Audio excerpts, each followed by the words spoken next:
Hey everybody, today we're going to learn about why AI startups are firing people, why shipping faster than ever, and why VCs are quietly turning into media groups. Look, who hasn't seen the news lately? Company is firing employees, another wave of layoffs. Well, I've seen a lot, but reality shows actually, man, like startups, smaller startups, or scale ups, such as, for example, Higgsfield or Lovable, they're scaling like crazy with super small teams. I mean, just to give in so Lovable, for example, they're now valuated at 6.6 billion within, I think, in a year and a half. And Higgsfield is now valued at 1.2 billion with making like 200 million revenue. In their teams, I think they're right now roughly over 100, but they're just like scaled in the last few months. Before there were like 30, 40, 50 people. I mean, Lovable scaled within 60 days with a team of 15 people to an ARR of 10 million. So, which is a lot. Think about it. They started making 800K after 60 days in a month. So what we're seeing now is more of these elite smaller teams, such as what was very uncommon back in the day for Instagram, because Instagram, I think, had 10 or 11 employees till they got acquired for $1 billion. But they didn't make the revenue, right? No revenue because it was pre-revenue because they didn't have any monetization strategy yet.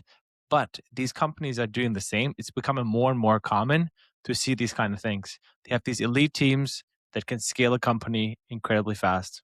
Okay, AI didn't replace jobs. It exposed how many were never needed. Well, look, start like back in the day, let's put it this way. Now with AI, you can actually have employees who are 10 times more productive, and you see directly who people who cannot use the AI or they're not productive, they're just fucking they're gonna stick out like a sore thumb. I like this statement because in the one side it just shows the people who are the A players. They will use AI. Apex predators. No, because they will stick out so much more, while the other ones that were trying to hide, we seem like, oh, they're writing emails, etc. But as long as or as soon as they are not bringing any value, you will see that directly. Because especially in smaller startups, you can see directly, okay, this guy is performing. His output is like 10x than everybody else. Because that's what AI does, right? If you are really good using it, you can 10x your performance compared to other people who are not willing to use it, or the ones who are not doing anything, right? Because before, the difference between somebody doing barely the minimum and somebody high performing might be like, there might be a gap, but sometimes you can oversee it. But now with AI, the gap is so huge. I think that's why it's really, really good to even see like who's the one who's productive and who isn't. So I think that also makes a difference. I think we need to talk about coordination costs versus execution costs. So nowadays you don't need the coordination costs. So coordinating costs are basically when you have more people, middle management, exactly, middle management, you need to coordinate smaller groups that are maybe specifically good in one thing, but they cannot handle a lot. And then that's the execution cost. It's like all these executing. But with AI, you have A players who can perform like 100 coders before, for example, or marketing, everything you want. They're going to be the focus of this. So now you don't need the middle management. You don't need the coordination costs. So that's why you're cutting out that bloat and you have super productive, hyper productive A players who are going to kick everyone's asses. This also brings me to one of the points because back in the day, especially when we started with our startup career, that hiring was a signal of progress, right? Because you're like, okay, I raised a round, now I need to hire. Because in this, like, more people seem like you are growing. But in the end, nowadays, I feel like this shift is going now from hiring to actually the thing that really matters is revenue. Because like before, it's just like, oh, yeah, we're pre-revenue. But now with AI, it doesn't matter. You can directly have revenue, and I think that's a good indicator for like showing how a company is growing or not. So big teams don't move faster, they hide their mistakes better. 100%. Because small teams now can ship faster, they kill ideas quicker because if the idea doesn't work, what's the point of it? And they feel the mistakes immediately. But big teams are great at optimizing politics, right? Because they're just like, oh, everybody loves that. I mean, that's the thing. Give me some of that, boy. Who hasn't been in a meeting with like at least with honestly a meeting with more than 3 or 4 people tends to be unproductive because then they're always the freeloaders who don't know do anything.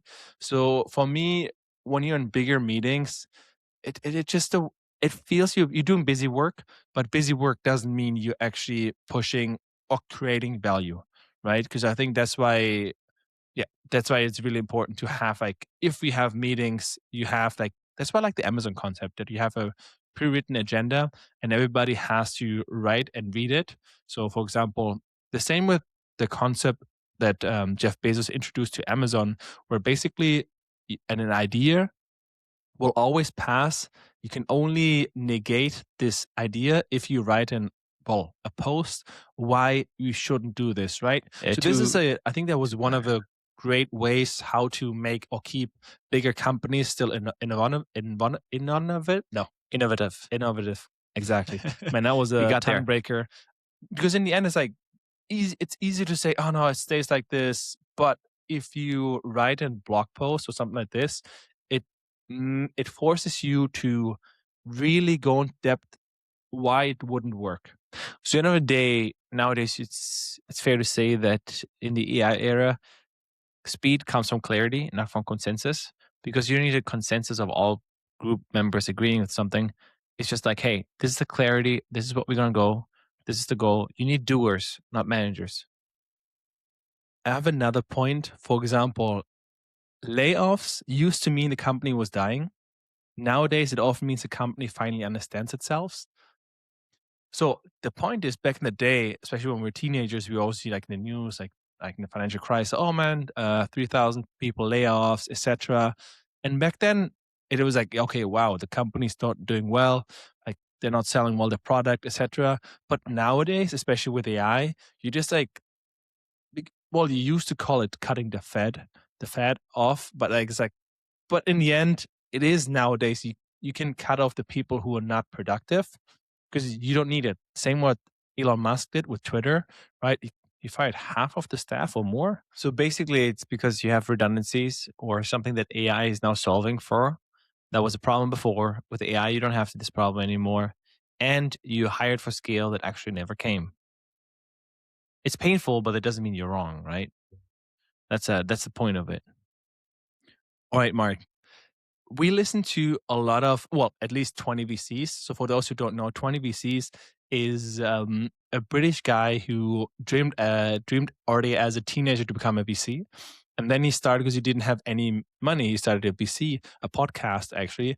And through that, he grew his audience as well as got opportunities to invest. And now he's managing a big fund. And for me, it's like very interesting to see because nowadays, the best investors don't help you build, but they help people hear about you. Because like back in the day, it was what the value that most VCs said, like, yeah, we help you this, or etc. But nowadays, it's more about distribution. So basically, if a VC, because money is abundant, especially in the US and AI in the AI field. I'm not sure about Spain. I wouldn't say that's abundant here. So that makes a huge difference. So distribution becomes more and more important, and well, not only because of the money that's available, but also because of product creation. Look, there's the threefold, right? You need the money for either generating the product, but now the product is actually super easy to build, faster to build, cheaper also, and then distribution. But also because the products are easier to build, distribution is much more expensive and is a harder skill to learn then.